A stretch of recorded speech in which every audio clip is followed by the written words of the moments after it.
وہ طریقے سکھاتے ہو جو تمہیں اللہ نے سکھائے ہیں، سو تم اس شکار میں سے بھی کھاؤ جو وہ شکاری جانور تمہارے لیے مار کر روک رکھے ہیں، اور شکار پر چھوڑتے وقت اس شکاری جانور پر اللہ کا نام لیا کرو اور اللہ سے ڈرتے رہو، بے شک اللہ حساب میں جلدی فرمانے والا ہے۔ آج تمہارے لیے پاکیزہ چیزیں حلال کر دی گئی، اور ان لوگوں کا ذبیحہ بھی جنہیں الہامی کتاب دی گئی تمہارے لیے حلال ہے، اور تمہارا ذبیحہ ان کے لیے حلال ہے۔ اور اسی طرح پاک دامن مسلمان عورتیں اور ان لوگوں میں سے پاک دامن عورتیں جنہیں تم سے پہلے کتاب دی گئی تھی تمہارے لیے حلال ہے، جبکہ تم انہیں ان کے مہر ادا کر دو، مگر شرط یہ کہ تم انہیں قید نکاح میں لانے والے عفت سیار بنو، نہ کہ محض ہوس رانی کی خاطر اعلانیہ بدکاری کرنے والے، اور نہ خفیہ آشنائی کرنے والے۔ اور جو شخص احکام الہی پر ایمان لانے سے انکار کرے تو اس کا سارا عمل برباد ہو گیا، اور وہ آخرت میں بھی نقصان اٹھانے والوں میں سے ہوگا۔ اے ایمان والو، جب تمہارا نماز کے لیے کھڑے ہونے کا ارادہ ہو تو وضو کے لیے اپنے چہروں کو اور اپنے ماتھوں کو کوہنیوں سمیت دھو لو، اور اپنے سروں کا مسح کرو، اور اپنے پاؤں بھی ٹخنوں سمیت دھو لو، اور اگر تم حالت جنابت میں ہو تو نہا کر خوب پاک ہو جاؤ، اور اگر تم بیمار ہو یا سفر میں ہو، یا تم سے کوئی رفع حاجت سے فارغ ہو کر آیا ہو، یا تم نے عورتوں سے قربت مجامعت کی ہو، پھر تم پانی نہ پاؤ تو اس صورت میں پاک مٹی سے تیمم کر لیا کرو۔ پس تیمم یہ ہے کہ اس پاک مٹی سے اپنے چہروں اور اپنے پورے ہاتھوں کا مسح کر لو۔ اللہ نہیں چاہتا کہ وہ تمہارے اوپر کسی قسم کی سختی کرے، لیکن وہ یہ چاہتا ہے کہ تمہیں پاک کر دے اور تم پر اپنی نعمت پوری کر دے، تاکہ تم شکر گزار بن جاؤ، اور اللہ کی اس نعمت کو یاد کرو جو تم پر کی گئی ہے، اور اس کے عہد کو بھی یاد کرو جو اس نے تم سے پختہ طریقے سے لیا تھا، جبکہ تم نے اقراراً کہا تھا کہ ہم نے اللہ کے حکم کو سنا اور ہم نے اس کی اطاعت کی، اور اللہ سے ڈرتے رہو، بے شک اللہ سینوں کی پوشیدہ باتوں کو خوب جانتا ہے۔ اے ایمان والو، اللہ کے لیے مضبوطی سے قائم رہتے ہوئے انصاف پر مبنی گواہی دینے والے ہو جاؤ، اور کسی قوم کی سخت دشمنی بھی تمہیں اس بات پر برانگیختہ نہ کرے کہ تم اس سے عدل نہ کرو۔ عدل کیا کرو کہ وہ پرہیزگاری سے نزدیک تر ہے، اور اللہ سے ڈرا کرو، بے شک اللہ تمہارے کاموں سے خوب آگاہ ہے۔ اللہ نے ایسے لوگوں سے جو ایمان لائے اور نیک عمل کرتے رہے وعدہ فرمایا ہے کہ ان کے لیے بخشش اور بڑا اجر ہے، اور جن لوگوں نے کفر کیا اور ہماری آیتوں کو جھٹلایا وہی لوگ دوزخ میں جلنے والے ہیں۔ اے ایمان والو، تم اللہ کے اس انعام کو یاد کرو جو تم پر ہوا جب قومیں کفار نے یہ ارادہ کیا کہ اپنے ہاتھ قتل و ہلاکت کے لیے تمہاری طرف دراز کرے، تو اللہ نے ان کے ہاتھ تم سے روک دیے، اور اللہ سے ڈرتے رہو، اور ایمان والوں کو اللہ ہی پر بھروسہ رکھنا چاہیے۔ اور بے شک اللہ نے بنی اسرائیل سے پختہ عہد لیا، اور اس کی تعمیل، تنفیذ اور نگہبانی کے لیے ہم نے ان میں 12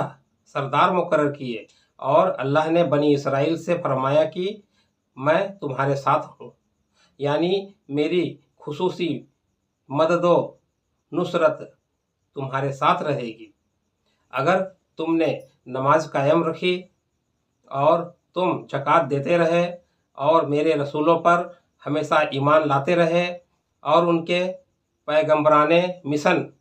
کی مدد کرتے رہے اور اللہ کو اس کے دین کی حمایت و نصرت میں مال خرچ کر کے قرض حسن دیتے رہے، تو میں تم سے تمہارے گناہوں کو ضرور مٹا دوں گا اور تمہیں یقیناً ایسی جنتوں میں داخل کر دوں گا جن کے نیچے نہریں بہہ رہی ہیں۔ پھر اس کے بعد تم میں سے جس نے بھی کفر یعنی عہد سے انحراف کیا تو بے شک وہی سیدھی راہ سے بھٹک گیا۔ پھر ان کی اپنی عہد شکنی کی وجہ سے ہم نے ان پر لعنت کی، یعنی وہ ہماری رحمت سے محروم ہو گئے اور ہم نے ان کے دلوں کو سخت کر دیا، یعنی وہ ہدایت اور اثر پذیری سے محروم ہو گئے۔ چنانچہ وہ لوگ کتاب الہی کے کلمات کو ان کے صحیح مقامات سے بدل دیتے ہیں اور اس رہنمائی کا ایک بڑا حصہ بھول گئے ہیں جس کی انہیں نصیحت کی گئی تھی، اور آپ ہمیشہ ان کی کسی نہ کسی خیانت پر مطلع ہوتے رہیں گے، سوائے ان میں سے چند ایک کے جو ایمان لا چکے ہیں، سو آپ انہیں معاف فرما دیجئے اور درگزر فرمائیے، بے شک اللہ احسان کرنے والوں کو پسند فرماتا ہے۔ اور ہم نے ان لوگوں سے بھی اسی قسم کا عہد لیا تھا جو کہتے ہیں ہم نصارہ ہیں، پھر وہ بھی اس رہنمائی کا ایک بڑا حصہ فراموش کر بیٹھے جس کی انہیں نصیحت کی گئی تھی، سو اس بد عہدی کے باعث ہم نے ان کے درمیان دشمنی اور کینہ روز قیامت تک ڈال دیے، اور عنقریب اللہ انہیں ان اعمال کی حقیقت سے آگاہ فرما دے گا جو وہ کرتے رہتے تھے۔ اے اہل کتاب، بے شک تمہارے پاس ہمارے یہ رسول صلی اللہ علیہ وسلم تشریف لائے ہیں جو تمہارے لیے بہت سی ایسی باتیں واضح طور پر ظاہر فرماتے ہیں جو تم کتاب میں سے چھپائے رکھتے تھے، اور تمہاری بہت سی باتوں سے درگزر بھی فرماتے ہیں۔ بے شک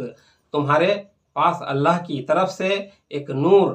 یعنی حضرت محمد صلی اللہ علیہ وسلم آ گیا ہے، اور ایک روشن کتاب یعنی قرآن مجید۔ اللہ اس کے ذریعے ان لوگوں کو جو اس کی رضا کے پیرو ہیں سلامتی کی راہوں کی ہدایت فرماتا ہے، اور انہیں اپنے حکم سے کفر و جہالت کی تاریکیوں سے نکال کر ایمان و ہدایت کی روشنی کی طرف لے جاتا ہے، اور انہیں سیدھی راہ کی سمت ہدایت فرماتا ہے۔ بے شک ان لوگوں نے کفر کیا جو کہتے ہیں کہ یقیناً اللہ مسیح ابن مریم ہی تو ہے۔ آپ فرما دیں، پھر کون ایسا شخص ہے جو اللہ کی مشیت میں سے کسی شے کا مالک ہو؟ اگر وہ اس بات کا ارادہ فرما لے کہ مسیح ابن مریم اور اس کی ماں اور سب زمین والوں کو ہلاک فرما دے گا، تو اس کے فیصلے کے خلاف انہیں کون بچا سکتا ہے؟ اور آسمانوں اور زمین اور جو کائنات ان دونوں کے درمیان ہے، سب کی بادشاہی اللہ ہی کے لیے ہے۔ وہ جو چاہتا ہے پیدا فرماتا ہے، اور اللہ ہر چیز پر بڑا قادر ہے۔ اور یہود اور نصارہ نے کہا ہم اللہ کے بیٹے اور اس کے محبوب ہیں۔ آپ فرما دیجئے، اگر تمہاری بات درست ہے تو وہ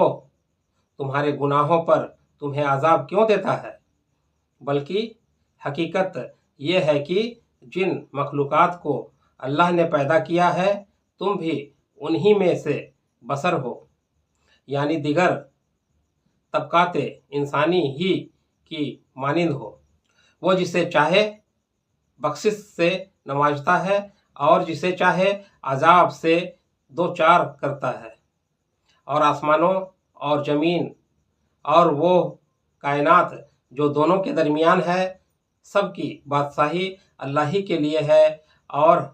ہر ایک کو اسی کی طرف پلٹ کر جانا ہے۔ اے اہل کتاب، بے شک تمہارے پاس ہمارے یہ آخر الزماں رسول صلی اللہ علیہ وسلم پیغمبروں کی آمد کے سلسلے کے منقطع ہونے کے موقع پر تشریف لائے ہیں، جو تمہارے لیے ہمارے احکام خوب واضح کرتے ہیں، اس لیے کہ تم عذر کرتے ہوئے یہ کہہ دو گے کہ ہمارے پاس نہ تو کوئی خوشخبری سنانے والا آیا ہے اور نہ ڈر سنانے والا۔ اب تمہارا یہ عذر بھی ختم ہو چکا ہے، کیونکہ بلا شبہ تمہارے پاس آخری خوشخبری سنانے اور ڈر سنانے والا بھی آ گیا ہے، اور اللہ ہر چیز پر بڑا قادر ہے۔ اور وہ وقت بھی یاد کریں جب موسیٰ علیہ السلام نے اپنی قوم سے کہا، اے میری قوم، تم اپنے اوپر کیا گیا اللہ کا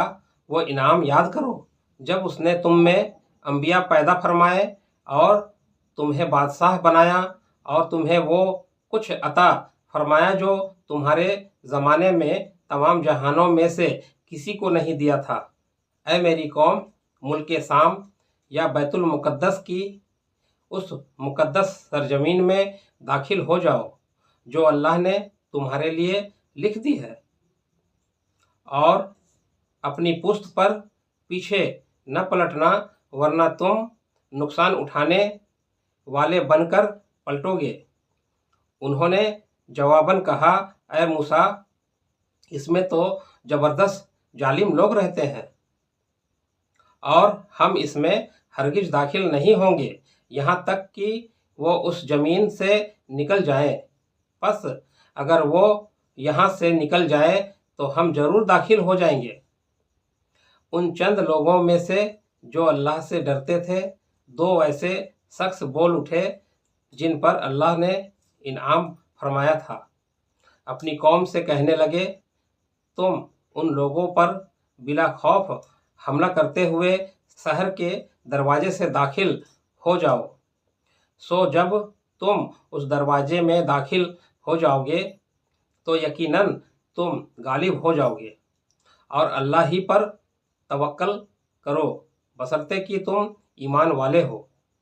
انہوں نے کہا، اے موسیٰ، جب تک وہ لوگ اس سرزمین میں ہیں ہم ہرگز کبھی وہاں داخل نہیں ہوں گے۔ پس تم اور تمہارا رب ایک ساتھ جاؤ اور جنگ کرو، ہم تو یہیں بیٹھے ہیں۔ موسیٰ علیہ السلام نے عرض کیا، اے میرے رب، میں اپنی ذات اور اپنے بھائی ہارون علیہ السلام کے سوا کسی پر اختیار نہیں رکھتا، پس تو ہمارے اور اس نافرمان قوم کے درمیان اپنے حکم سے جدائی فرما دے۔ رب نے فرمایا، پس یہ سرزمین ان نافرمان لوگوں پر 40 سال تک حرام کر دی گئی ہے۔ یہ لوگ زمین میں پریشان حال سرگردہ پھرتے رہیں گے۔ سو اے موسیٰ، اب اس نافرمان قوم کے عبرتناک حال پر افسوس نہ کرنا۔ اے نبی مکرم، آپ ان لوگوں کو آدم علیہ السلام کے 2 بیٹوں حابیل اور قابیل کی خبر سنائیں جو بالکل سچی ہے۔ جب دونوں نے اللہ کے حضور ایک ایک قربانی پیش کی، سو ان میں سے ایک حابیل کی قبول کر لی گئی اور دوسرے قابیل سے قبول نہ کی گئی، تو اس قابیل نے حابیل سے حسداً و انتقاماً کہا، میں تجھے ضرور قتل کر دوں گا۔ اس حابیل نے جواباً کہا، بے شک اللہ پرہیزگاروں سے ہی نیاز قبول فرماتا ہے۔ اگر تو اپنا ہاتھ مجھے قتل کرنے کے لیے میری طرف بڑھائے گا تو پھر بھی میں اپنا ہاتھ تجھے قتل کرنے کے لیے تیری طرف نہیں اٹھاؤں گا، کیونکہ میں اللہ سے ڈرتا ہوں جو تمام جہانوں کا پروردگار ہے۔ میں چاہتا ہوں کہ مجھ سے کوئی زیادتی نہ ہو، اور میرا گناہ قتل اور تیرا اپنا سابقہ گناہ جس کے باعث تیری قربانی نامنظور ہوئی سب تو ہی حاصل کر لے، پھر تو اہل جہنم میں سے ہو جائے گا، اور یہی ظالموں کی سزا ہے۔ پھر اس قابل کے نفس نے اس کے لیے اپنے بھائی حابل کا قتل آسان اور مرغوب کر دکھایا، سو اس نے اس کو قتل کر دیا، پس وہ نقصان اٹھانے والوں میں سے ہو گیا۔ پھر اللہ نے ایک کوا بھیجا جو زمین کریدنے لگا تاکہ اسے دکھائے کہ وہ اپنے بھائی کی لاش کس طرح چھپائے۔ یہ دیکھ کر اس نے کہا، ہائے افسوس، کیا میں اس کوے کی مانند بھی نہ ہو سکا کہ اپنے بھائی کی لاش چھپا دیتا۔ سو وہ پشیمان ہونے والوں میں سے ہو گیا۔ اسی وجہ سے ہم نے بنی اسرائیل پر نازل کی گئی تورات میں یہ حکم لکھ دیا تھا کہ جس نے کسی شخص کو بغیر قصاص کے یا زمین میں فساد انگیزی کی سزا کے بغیر ناحق قتل کر دیا تو گویا اس نے معاشرے کے تمام لوگوں کو قتل کر ڈالا، اور جس نے اسے ناحق مرنے سے بچا کر زندہ رکھا تو گویا اس نے معاشرے کے تمام لوگوں کو زندہ رکھا، یعنی اس نے حیات انسانی کا اجتماعی نظام بچا لیا۔ اور بے شک اس کے پاس ہمارے رسول واضح نشانیاں لے کر آئے، پھر بھی اس کے بعد ان میں سے اکثر لوگ یقیناً زمین میں حد سے تجاوز کرنے والے ہیں۔ بے شک جو لوگ اللہ اور اس کے رسول سے جنگ کرتے ہیں اور زمین میں فساد انگیزی کرتے پھرتے ہیں، یعنی مسلمانوں میں خرنجی، ہرجنی، ڈاکہ زنی، دہشت گردی اور قتل عام کے مرتکب ہوتے ہیں، ان کی سزا یہی ہے کہ وہ قتل کیے جائیں یا پھانسی دیے جائیں، یا ان کے ہاتھ اور ان کے پاؤں مخالف سمتوں سے کاٹے جائیں، یا وطن کی زمین میں چلنے پھرنے سے دور یعنی ملک بدر یا قید کر دیے جائیں۔ یہ تو ان کے لیے دنیا میں رسوائی ہے اور ان کے لیے آخرت میں بھی بڑا عذاب ہے۔ مگر جن لوگوں نے قبل اس کے کی تم ان پر قابو پا جاؤ، توبہ کر لی، سو جان لو کہ اللہ بہت بخشنے والا نہایت مہربان ہے۔ اے ایمان والو، اللہ سے ڈرتے رہو اور اس کے حضور تک تقرب اور رسائی کا وسیلہ تلاش کرو، اور اس کی راہ میں جہاد کرو تاکہ تم فلاح پا جاؤ۔ تو دوستو، آج کی ویڈیو میں بس اتنا ہی۔ تب تک کے لیے اپنا خیال رکھیں اور ہمیشہ مسکراتے رہیں۔